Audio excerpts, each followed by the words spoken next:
Welcome back to Mornings. Kevin Rudd and his wife Therese are my guests this morning.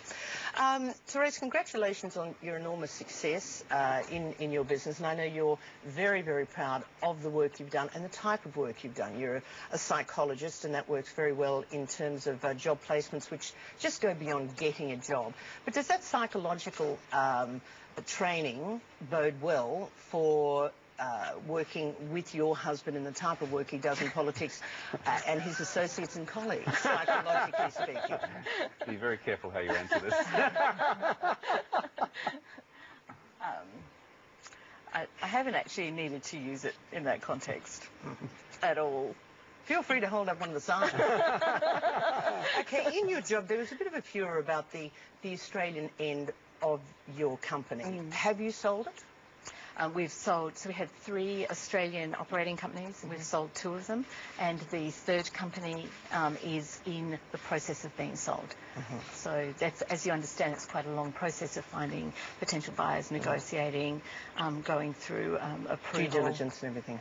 Yes, so it's quite complex. The role of First Lady in this country has never really been defined, and I want to preface this and your thoughts about the role of First Lady, and I want to preface it so we can get an answer, because there's no presumption that you will absolutely win on Saturday. There is no presumption of arrogance. So if we can put that aside, the role of First Lady, if it happens to you, Therese, what would you do? Who would you seek advice from?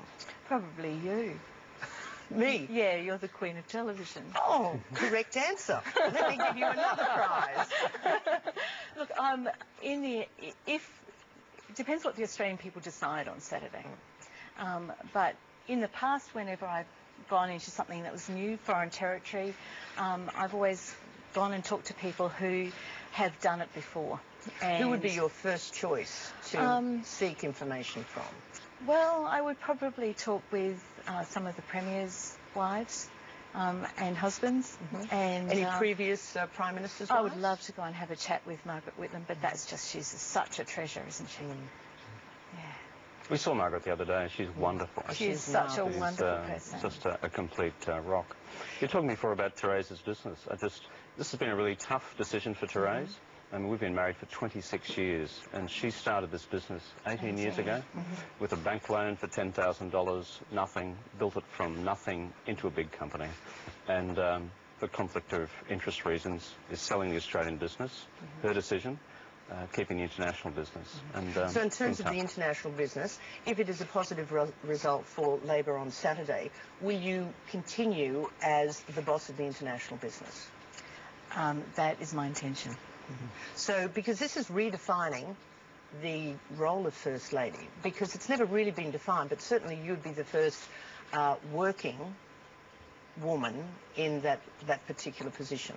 And like hundreds of thousands of other families around the country who are juggling their careers, both partners working, juggling their careers, looking after the children, caring for each other and supporting each other.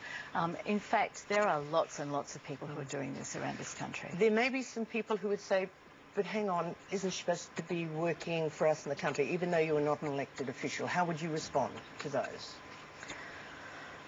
Because, you know, there is a great opportunity to do great work as a First Lady.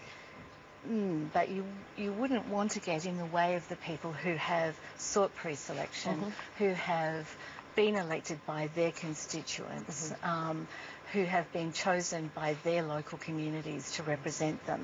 So I think that's, I mean, it's all very speculative, isn't it? Because we've got 4 more sleeps and we need to get there. But it is an interesting and defining time in Australia's history. So at that note, because, you know, we are a little tight for time, I've got some yes and no answers. Now, I know this is extraordinary for a politician. Yes, no, and maybe? Well, you've got a few signs there as well. It depends. Mr. Rudd, for you. There are a few people on the serious political side who think a lot of the policies are light on detail because there's no experience in there. You're sort of making things up. So I'd like to ask these questions, yes or no. Number 1, will you raise GST? No. And over my dead body. Will you change superannuation? Absolutely not. Full stop. Full stop. Okay. Will you put up tax rates? No. In fact, we've got taxes now at a very high percentage of gross domestic product, and our commitment is to have taxes lower than that. Will you put up the top end of tax rates? No. In fact, we have a plan for a second term, if we're elected, to collapse 4 rates down to 3, so that the top marginal rate then would be 40. Will you change corporate tax rates? No. 30% at present is broadly internationally competitive. You've got to keep a weather eye on it. But if it's going to go anywhere, it would go down, not up. Will you nationalise the hospital system? What we've said is we need to have a long-term plan. Yes or no? No. Okay. Nationalise means, like, you know, put them all under state control or under government control. All I've said is they need to be properly funded. Cooperate, try and fix it. If you can't, take over national funding responsibility. Buck stops with me. That's what I've said. If you lose on Saturday, will you resign as opposition leader? What I would say is that I have one goal, and that is to try and win this election. Beyond Saturday. Is that a yes, no? Beyond Saturday. Yes or no? Beyond Saturday. That's a whole new reality. Who knows? That wasn't a yes or no? No. You've got it. That's because I'm focused on Saturday. I'm glad you didn't have to use the signs. That's right. And again, sincerely, thank you very much, Therese, for joining us. And I know it can be awkward experiences, but we do appreciate your time. And thank you very much, Mr. Rudd, as well. Thanks for having us both on the program. Thank you very much. We've got more coming up.